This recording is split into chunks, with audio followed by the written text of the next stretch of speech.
Queridos, vamos abrir a palavra de Deus no livro do profeta Jonas. Continuamos a falar sobre igreja missional nesse mês, a igreja que entende o papel que Deus lhe concedeu, onde cada membro é um missionário, onde Deus o coloque, onde a igreja é relevante no lugar onde também Deus a colocou. Você vai abrir no livro do profeta Jonas, no capítulo de número 3. Jonas, capítulo de número 3.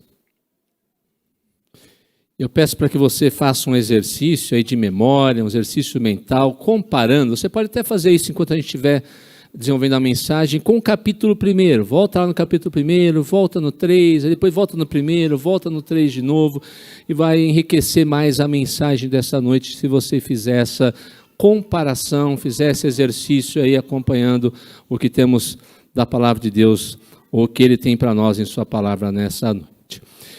Jonas capítulo 3, a palavra de Deus nesse texto nos diz o seguinte: veio a palavra do Senhor segunda vez a Jonas, dizendo: dispõe-te, vai à grande cidade de Nínive e proclama contra ela a mensagem que eu te digo. Levantou-se, pois, Jonas e foi a Nínive, segundo a palavra do Senhor. Ora, Nínive era cidade muito importante diante de Deus e de 3 dias para percorrê-la. Começou Jonas a percorrer a cidade caminho de um dia e pregava e dizia: ainda 40 dias e Nínive será subvertida.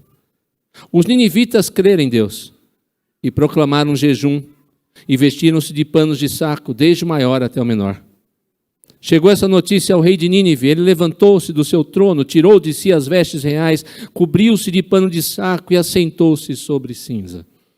E fez-se proclamar e divulgar em Nínive, por mandado do rei, seus grandes: nem homens, nem animais, nem bois, nem ovelhas provem coisa alguma, nem os levem ao pasto, nem bebam água, mas sejam cobertos de pano de saco, tanto os homens como os animais, e clamarão fortemente a Deus, e se converterão, cada um do seu mau caminho e da violência que há nas suas mãos.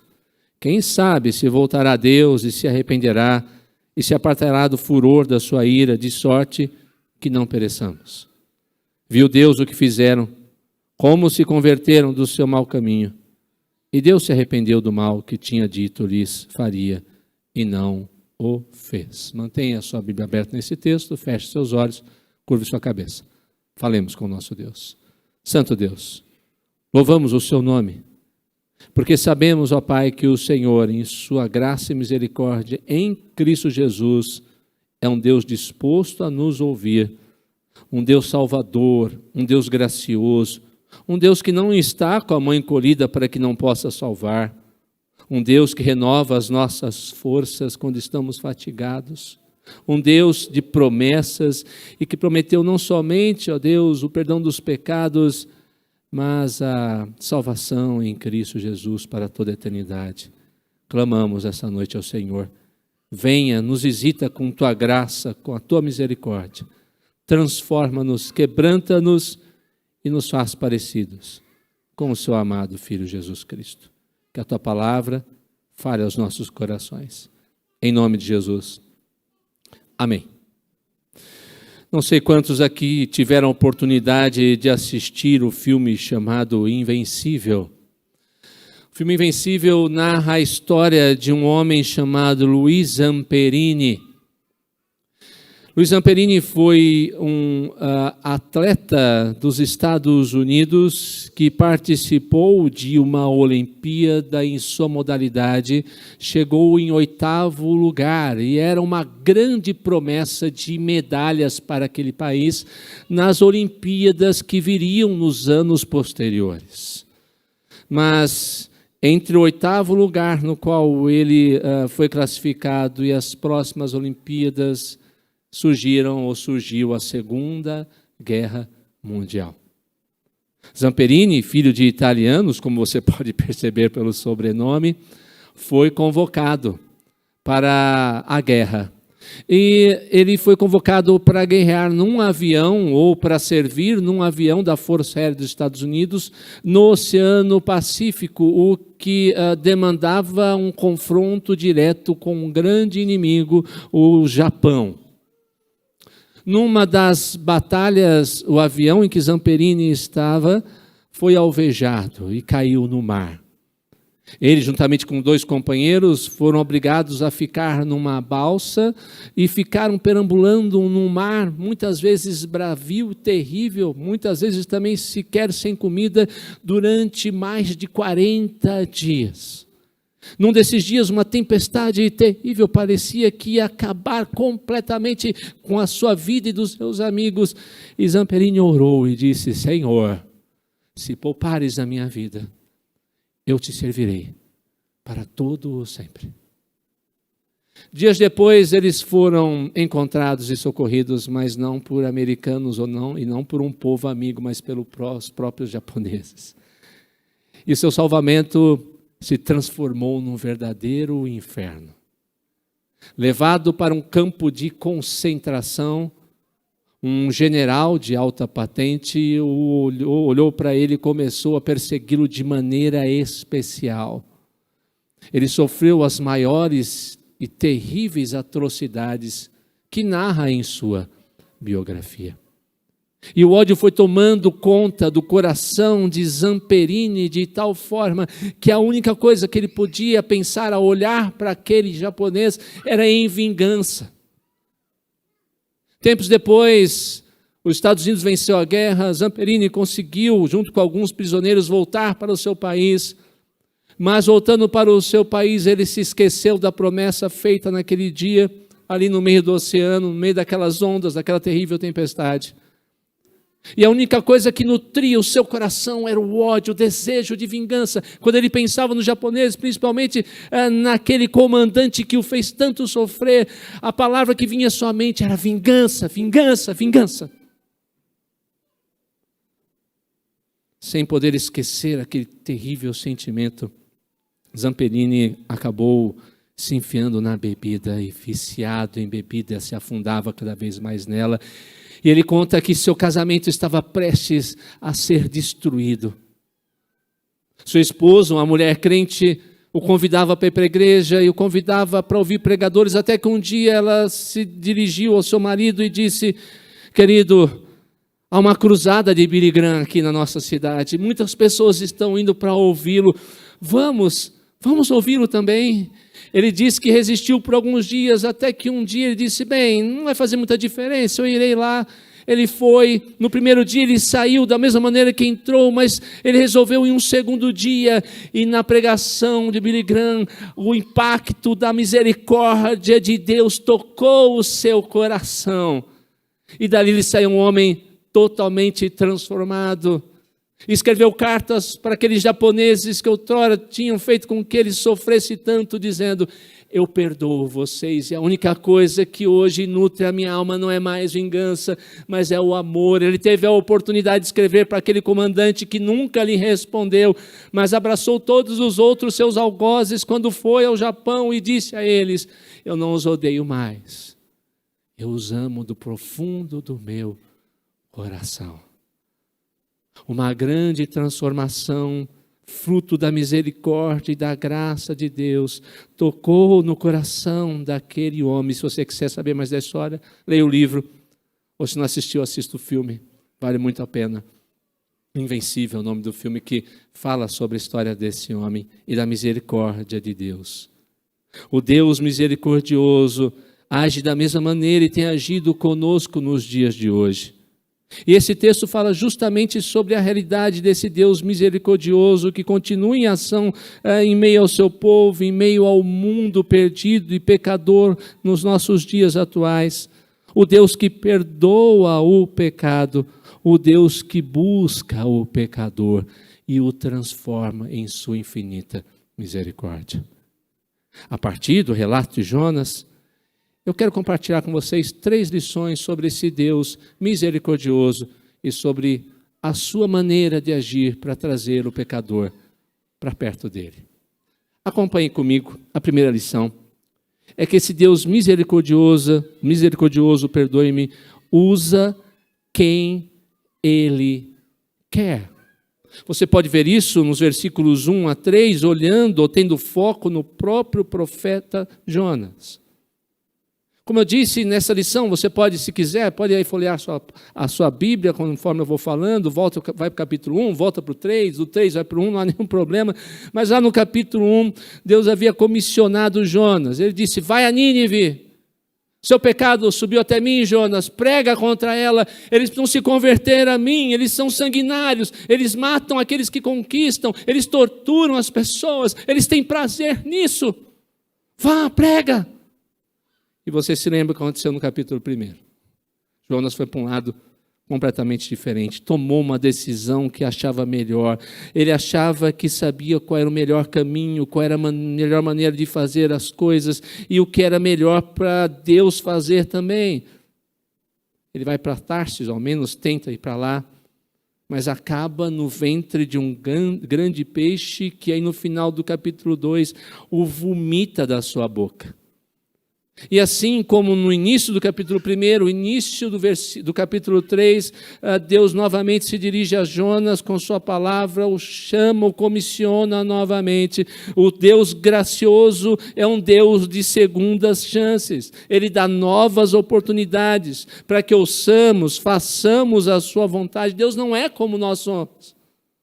Nós normalmente somos assim, pisou na bola uma vez, eu não confio mais. Basta a pessoa não cumprir o que falou uma vez, basta a pessoa fazer diferente do que eu esperava uma vez, e a minha confiança parece que é completamente derretida, destruída, mas Deus não é assim. Deus é cheio de bondade, compassivo, nos chama, dá uma segunda oportunidade. Você não olha no texto, Deus falando assim para Jonas, Jonas, ó o que aconteceu lá, hein? Jonas, não estou confiando muito em você, mas tudo bem, é só você que tem aqui mesmo, então vai você mesmo. Não, tudo começa do zero. Deus olha para nós, mesmo que tenhamos pecado profundamente e em nosso arrependimento voltemos a Ele, Ele diz, começa tudo de novo, volta a estaca zero. Assim como no capítulo 1, ali no versículo 2, ele diz, dispõe-te, vai à grande cidade de Nínive. No versículo 2 do capítulo 3, dispõe-te, vai à grande cidade de Nínive. Não há nenhuma mudança. Não há praticamente nenhuma alteração. O clamor e o comissionamento de Deus, o Deus misericordioso e que dá segunda chance, é o mesmo. Como é bom saber como Deus olha e como Deus nos chama para fazer o serviço dele. Deus, portanto, é um Deus que usa quem quer para que a sua vontade seja feita. Eu diria mais, ele usa até mesmo pessoas como eu e você. Queridos, eu não merecia estar nesse púlpito nessa noite. Você não merecia estar sentado no lugar em que você está. Nós não merecíamos em nenhuma ocasião ser ouvidos por Deus ou falar com Deus. Mas Deus, em sua graça, usa pessoas como eu e você, pessoas que são egoístas, arrogantes, medrosas, frias, iracundas, acomodadas. Se você olhar para as páginas da Escritura e olhar para a vida de cada pessoa que Deus usou, vai notar que essa é a realidade.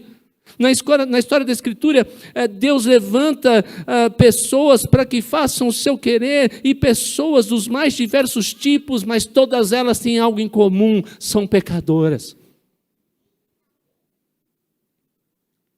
Eu acho que eu posso dizer que Deus nos usa, apesar do que somos. Eu não consigo explicar a sua graça. Ela é imensa, ela é inexplicável. E assim como no primeiro capítulo, Deus fala também a mesma coisa. A voz de Deus não muda, a sua vontade é sempre a mesma. Veja, as igrejas hoje estão buscando tanta inovação para tentar encher as suas fileiras, os seus bancos, para aumentar o seu hall de membros.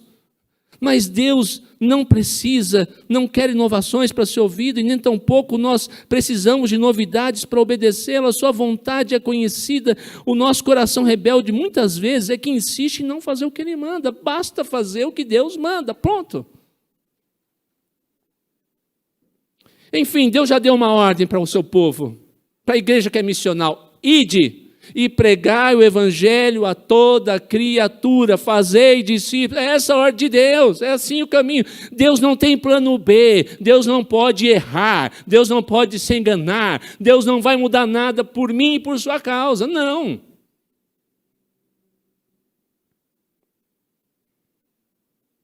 Eu e vocês somos chamados para propagar as boas novas por onde quer que andemos, e Deus não vai mudar essa realidade. No versículo 3, nós temos mais uma semelhança com o versículo 3 do capítulo 1. Lá no capítulo 1, Jonas se levanta para fugir da missão de Deus. No capítulo 3, ele se levanta de novo, mas agora para disposto fazer, até certo ponto, fazer o que Deus ordenou. No capítulo 1, ele se levanta para fugir, agora ele se levanta para obedecer. Por quê? Porque Jonas foi disciplinado, gente. Tem gente que não gosta de sequer ouvir a palavra disciplina na igreja. Como assim foi disciplinado? Jonas era rebelde, não queria fazer a vontade de Deus. Deus aponta para ele no barco, ele é jogado no mar. Vem um grande peixe e engole. Ele mesmo na sua oração diz: Senhor, estou no meio da escuridão, as águas estão vindo sobre mim, as águas se enrolam na minha cabeça, tem misericórdia de mim. Deus disciplina aquele homem, e a disciplina para o seu bem. Quando ele se levanta daquela disciplina, a obediência toma conta do seu coração. Ele aprendeu a lição, e agora não vai mais desafiar a Deus, nem a sua vontade. Agora ele se dispõe, se coloca não no centro da vontade dele, que é ir para Tarsis, mas no centro da vontade de Deus, e ir para Nínive e simplesmente fazer o que Deus ordenou. Mas não era uma tarefa fácil. Nem sempre fazer a vontade de Deus é fácil. Eu não estou dizendo isso. Nem sempre fazer a vontade de Deus é simples. Muitas vezes, aos nossos olhos, é melhor fazer aquilo que nos agrada mais. A gente vai dizer: Senhor, acho que os seus planos não são os melhores. Eu sei quais são os melhores planos para mim. E veja só, acompanhe comigo, veja como não era uma tarefa fácil. Pelo contrário, era desafiadora, imensa. Primeiro porque Nínive, mesmo para os padrões dos nossos dias, era uma cidade muito grande. O texto diz que se levava quantos dias para percorrê-la? 3 dias a pé. 3 dias a pé para percorrer uma cidade. Uma cidade muito importante diante de Deus. Uma cidade muito grande. Para realizar sozinho essa obra, se formos olhar para o dia de hoje, ele precisava de uma equipe pastoral, uma equipe missionária. Vai você para o norte, eu fico aqui no sul, outro vai para o oeste, ou para o leste, um fica no centro. Ele vai sozinho. Segundo, o grande problema, maior do que o tamanho da cidade, era o próprio Jonas. Porque ele tinha que lutar ainda contra um sentimento, se você depois olhar lá o capítulo 4, um sentimento de aversão pelos ninivitas, que ele considerava pecadores e que não mereciam a graça e a salvação de Deus. Mas ele foi pregar. Apesar de pregar, o grande desejo de Jonas, se você olhar o capítulo 4, era sentar ali e esperar o fogo do céu descer e acabar com todo mundo. Ele tinha que lutar contra o seu próprio coração, sua própria vontade. Uma outra dificuldade era a maneira como ele ia se apresentar. Irmãos, olha o contexto. Não deve ser fácil você ir pregar por gente que você não conhece, numa cidade grande, vomitado, cheirando mal. Ele tinha sido vomitado pelo peixe. Imagina ele chegando perto de alguém, arrepender, você está com cheirinho estranho, hein, Jonas? Você não teve tempo de tomar um banho, não?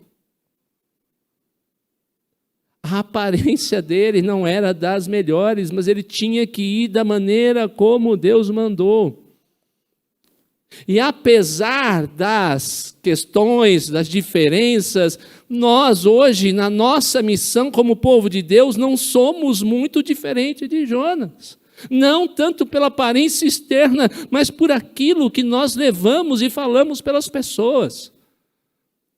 Jesus foi rejeitado, ele disse que aconteceria a mesma coisa com o seu povo, quando fosse pregar a sua palavra. Queridos, nós levamos uma palavra de evangelho que chama e clama o pecador ao arrependimento, que clama o pecador a uma novidade de vida.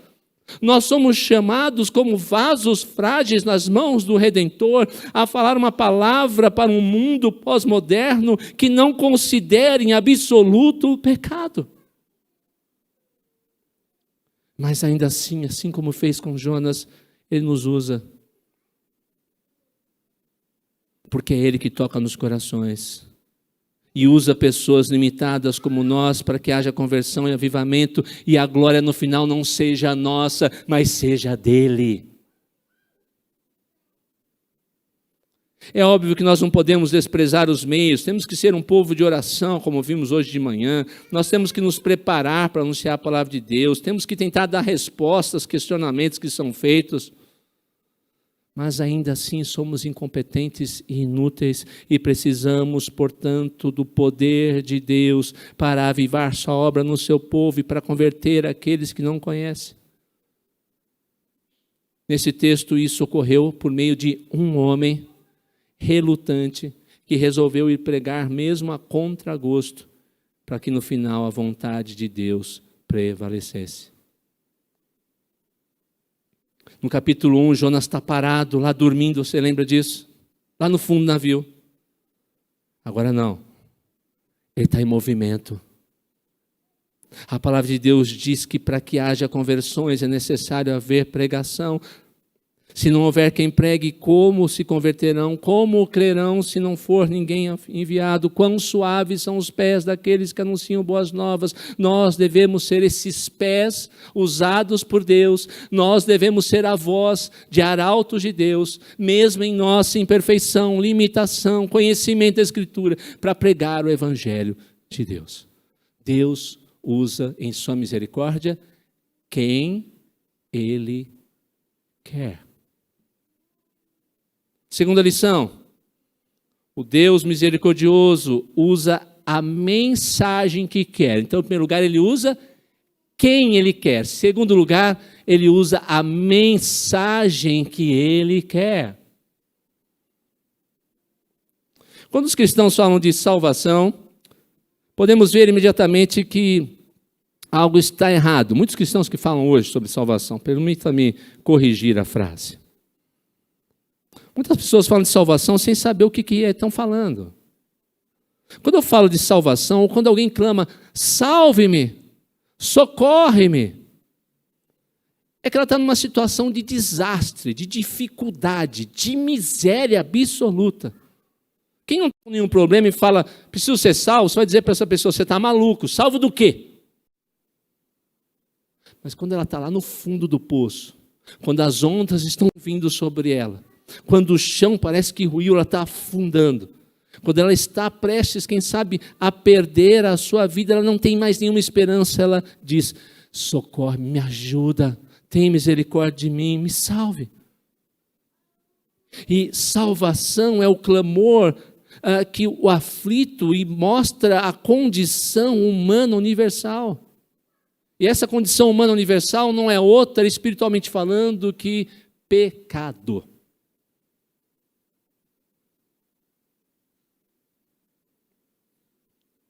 Deus pode usar várias formas para chamar pessoas, mas a forma que Ele escolheu é a sua mensagem, a mensagem da sua palavra. E essa mensagem diz algumas coisas importantes que talvez você já conheça, você deve recobrar, relembrar, mas se você ainda não é de Deus, precisa sabê-la. É que o homem está em pecado, por isso merece a justa ira de Deus. Deve entender o seu dever de arrependimento dos seus delitos, da sua desobediência, até mesmo da sua rebeldia contra o seu Senhor e Criador, que deve crer em Cristo como o Salvador da ira de Deus e da morte eterna e andar em novidade de vida. Sem arrependimento não há mínima possibilidade de salvação. Essa é a mensagem para que haja salvação. Dizer que, não, eu creio em Cristo, eu conheço a Ele, e continuar e andar segundo o seu coração idólatra, é enganar a si mesmo, é mentir a si mesmo, e não é rumar para o céu, não. É rumar para a perdição eterna. Ninguém que não se arrependeu dos seus delitos e pecados e creu ou crê em Cristo como seu Salvador, ninguém que foi por esse caminho pode querer ir para o céu. E a mensagem do arrependimento tem que atingir todos os aspectos da vida humana. O seu intelecto, ele tem que aceitar em sua mente o que é pecado, entender sua rebeldia contra Deus. Ele tem que ser tocado em suas emoções e ter uma profunda tristeza e terror pelo pecado diante da santidade de Deus, submetendo-se ao Senhor de todo o seu coração. Ele também tem que ser atingindo sua vontade, ele não pode ficar estático. Depois de entender, depois de ter as suas emoções mudadas, ele tem que agir, a sua vontade tem que demonstrar um verdadeiro arrependimento por meio de uma mudança radical em sua vida. No texto lido, no capítulo 3, nós não sabemos como é que essa mensagem, numa cidade de 3 dias de caminhada, foi se espalhando. Alguns dizem que Jonas, milagrosamente, em um dia fez aquilo que demorava 3. É uma possibilidade. Outros dizem que um dia ele pregou para um certo grupo de pessoas e essa notícia foi se espalhando até chegar ao rei. Pode ser que tenha isso acontecido. Mas o que importa é que Deus, em sua providência, fez com que o evangelho fosse pregado e pessoas fossem tocadas e se arrependessem.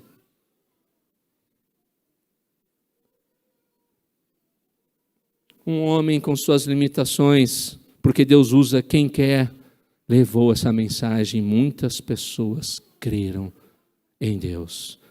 Deus, da mesma maneira, chama todo o seu povo na tarefa da proclamação. Você pode dizer nessa noite, eu não, pastor, eu conheço pouco de Bíblia. Eu não, pastor, estou há pouco tempo na igreja. Não, pastor, você não sabe como eu sou em casa, preciso mudar muito ainda.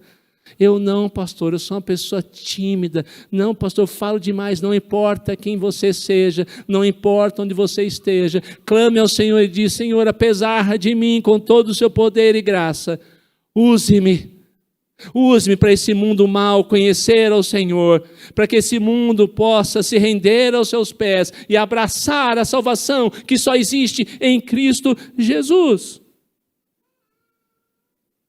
Não existe, queridos, hoje em dia a gente está ouvindo essas coisas, mensagem na igreja, eu ordeno, eu declaro, eu profetizo, eu mando. A mensagem do Senhor, nem nenhuma dessas, a mensagem do Senhor, por meio dos nossos lábios é, arrependam-se de seus pecados, porque o Senhor pertence à salvação.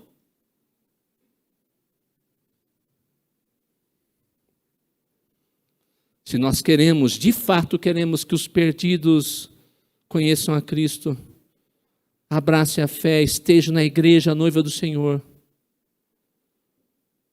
devemos nos colocar nas suas mãos e usar a mensagem que Ele ensinou, uma única mensagem, o velho e bom evangelho, que todos devem se arrepender e crer em Cristo para a remissão de pecados. Deus usa quem Ele quer, Deus usa a mensagem que quer. Em terceiro e último lugar, o Deus misericordioso traz os resultados que quer. Então eu vou repetir, Deus usa quem quer, a mensagem que quer e finalmente traz os resultados que Ele quer. Em Nínive algo maravilhoso aconteceu. Você olhou ali o texto e percebeu. O povo ouviu, o povo começou a se arrepender. Eles creram em Deus. Vários sinais começaram a demonstrar isso. Eles começaram a proclamar um jejum. Eles se sentaram nas cinzas. Eles se vestiram de saco. Do menor até o maior. Até chegar nos nobres, o rei, todo mundo. O rei assírio, então, foi impactado de alguma maneira pela proclamação de Jonas. E a humilhação dele demonstra esse arrependimento. Ele que estava no trono, quem sabe soberbo, sai, se levanta do trono e se senta nas cinzas. Ele tira os seus trajes nobres e se cobre de pano de saco. Ele que é rei, de alguma maneira reconhece que não é nada diante do único e verdadeiro soberano rei do universo.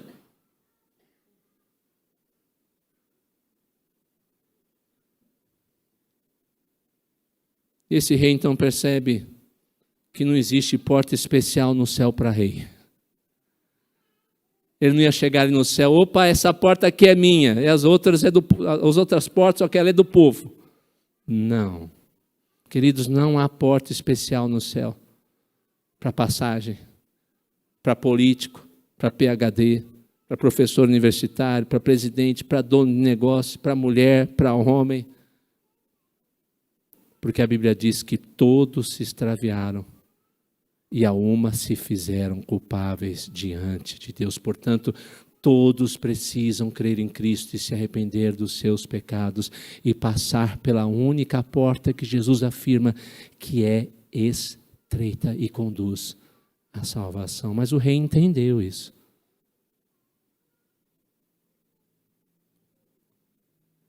Porque o verdadeiro arrependimento, queridos, exige mudança de vida. Todos se cobriram de pano de saco, se humilharam. Todos se converteram do seu mau caminho e da violência que sujavam as suas mãos de sangue.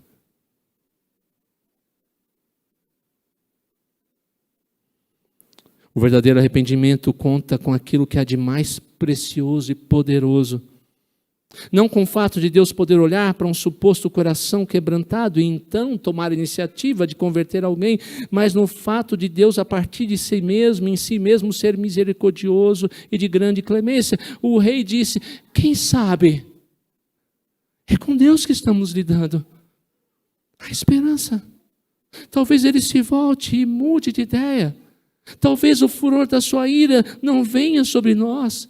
Talvez não pereçamos, clamemos, nos humilhemos, busquemos a sua face. Porque o nosso Deus é um Deus atento. E o versículo 10 fala disso. Viu Deus. Deus não dorme. Deus não pestaneja. Deus não acompanha o time de futebol, Deus não está vendo o que está acontecendo no filme, Deus não está olhando lá para o Waze para saber do trânsito, Deus está vendo todas as coisas, atento a cada um daqueles que clamam pelo seu nome. Então Deus viu que eles se converteram do seu mau caminho, e o texto diz que ele se arrependeu. É óbvio, irmãos, que a Bíblia diz que Deus não é como o homem para se arrepender e voltar atrás. As nossas palavras humanas são limitadas para descrever aquilo que Deus, em seus atributos infinitos, é. E a palavra mais próxima que o autor de Jonas teve para descrever o que aconteceu com Deus, para falar sobre o seu profundo sentimento de pena, de misericórdia com aquele povo, foi arrependimento. Mas Deus não se arrepende. Deus teve profunda pena, misericórdia, olhou com toda a sua atenção e amor e não mandou sua ira sobre aquele povo. Não sabemos quanto aquilo durou. À medida que vamos vendo a história dos assírios, mesmo narrada na Escritura Sagrada, percebemos que aquela transformação e aquele avivamento durou um certo tempo, porque depois outros reis que se levantaram continuaram com a sua jornada de terrível maldade sobre o povo e sobre os conquistados. Mas naquele momento, Deus trouxe o resultado que desejava. Nós devemos almejar para a nossa sociedade a mesma coisa, para a nossa nação a mesma coisa, para a igreja a mesma coisa. Quebrantamento, arrependimento e desejo de estar no centro da vontade de Deus. Quem está de fato arrependido chega-se diante do Senhor, dizendo: Senhor, será que existe esperança para mim? Será que o Senhor pode ter compaixão de mim, pecador? Eu sei que é justo que me envie ao inferno, Senhor, sem cobrar qualquer direito de Ti. Mas volta os seus olhos para mim, pecador, olhando por meio de Cristo. em infinita misericórdia. A pessoa quebrantada e arrependida se vê digna do inferno contado entre os pecadores, e diz como o rei da Síria: quem sabe Deus terá piedade de mim. Mas pode dizer mais: em Cristo Jesus. Em Cristo Jesus eu sei, Deus tem piedade de mim.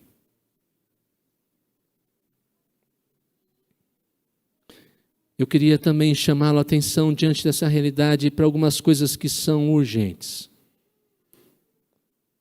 Quem sabe você é uma pessoa que tem vindo muito tempo na igreja, quem sabe você de vez em quando vem à igreja, quem sabe você é um simpatizante do Evangelho de Cristo, quem sabe você nem simpatizante é, mas vem porque obrigam você a vir. Eu não sei a sua história, Deus sabe. Mas por favor, Jesus falou que os ninivitas se levantariam contra aquela geração, porque eles creram e se arrependeram. Por que Jesus falou isso? Por favor, olha o contraste desse texto.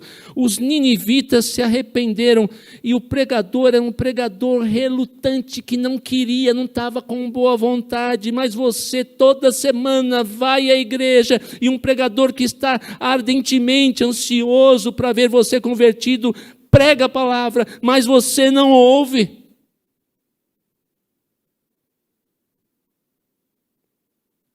Os ninivitas se arrependeram, gente, com um sermão, não tinham nem 3 divisões, tinha uma frase apenas.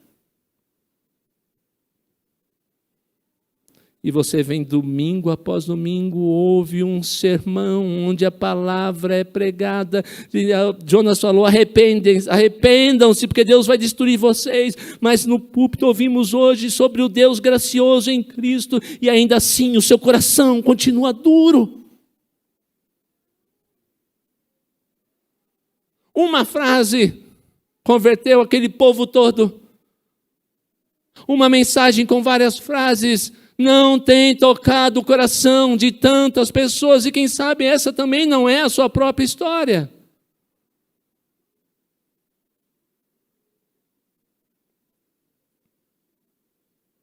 É por isso que no dia do juízo, aquela geração de ninivitas vai aparecer ao lado do Senhor Jesus e vai servir de testemunha, de acusação contra todos que, ouvindo hoje a palavra de Cristo, endurece o seu coração e não ouvem a voz do Senhor. Vai dizer para você: você foi todo domingo à igreja, você ouviu o sermão, você ouviu sobre a graça de Deus, nós ouvimos: arrependam-se, porque vocês serão destruídos, e nós tememos, nos convertemos.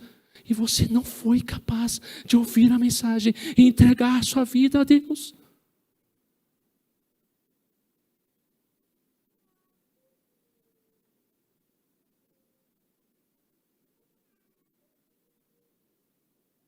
Quando confiamos em Jesus, nós nos colocamos tudo em sua vida, em suas mãos. E arrependidos também dizemos: eu renuncio não somente ao meu pecado, Senhor. Eu me arrependo da minha rebeldia, mas agora quero te seguir e sei que somente o Senhor me salvou dos meus pecados. E quero seguir agora o teu padrão, não mais o meu padrão, a tua vontade e não mais a minha vontade. Eu sei agora que o Senhor me transportou da escuridão do meu pecado para a luz da sua maravilhosa graça. Eu termino lendo aquilo que está em Isaías 55, de 1 a 13, numa versão diferente. Talvez você queira acompanhar na sua própria versão, não há nenhum problema. E eu creio que esse texto não teria uma melhor aplicação possível do que essa própria palavra do nosso Deus registrada por meio de Isaías. Preste atenção. Ah, todos vós, o que tendes sede, vinde às águas, bem como vós, os que não tendes dinheiro, vinde, comprai e comei, sim, vinde, comprai sem dinheiro e sem preço vinho e leite. Por que gastais dinheiro naquilo que não é pão e o fruto do vosso trabalho naquilo que não pode dar satisfação? Ouvi-me com atenção e comei o que é bom. Deleite-se a vossa alma com a gordura. Inclinai os vossos ouvidos e vinde a mim. Ouvi e a vossa alma viverá. Farei convosco uma aliança sempre eterna, a saber, as santas e firmes coisas prometidas a Davi. Eis que o dei por testemunha aos povos, por príncipe e comandante aos povos. Eis que chamarás uma nação que não conheces, e uma nação que não te conheceu, correrá a ti por amor do Senhor teu Deus e do Santo de Israel, porque ele te glorificou. Buscai ao Senhor enquanto se pode achar, invocai enquanto está perto. Deixe iníquo o seu caminho, injusto os seus pensamentos, volte-se para o Senhor, porque se compadecerá dele, para o nosso Deus, porque muito perdoará. Pois os meus pensamentos não são os vossos pensamentos, nem os vossos caminhos são os meus caminhos, diz o Senhor. Assim como os céus são mais altos do que a terra, assim os meus caminhos são mais altos do que os vossos caminhos, e os meus pensamentos do que os vossos pensamentos. Assim como do céu desce a chuva e a neve para lá não torna, mas rega a terra e a faz produzir e brotar, e dá semente ao que semeia e pão ao que come, assim será a minha palavra que sair da minha boca. Não tornará para mim vazia, mas efetuará o que me apraz e prosperará naquilo para que enviei. Pois saireis em alegria e em paz sereis conduzidos. Os montes e os outeiros romperão em cânticos diante de vós, e todas as árvores do campo baterão palmas. Em lugar do espinheiro nascerá o cipreste, em lugar da ortiga nascerá a murta. O que será para o Senhor, Senhor por nome, por sinal, sempre eterno, que não se apagará.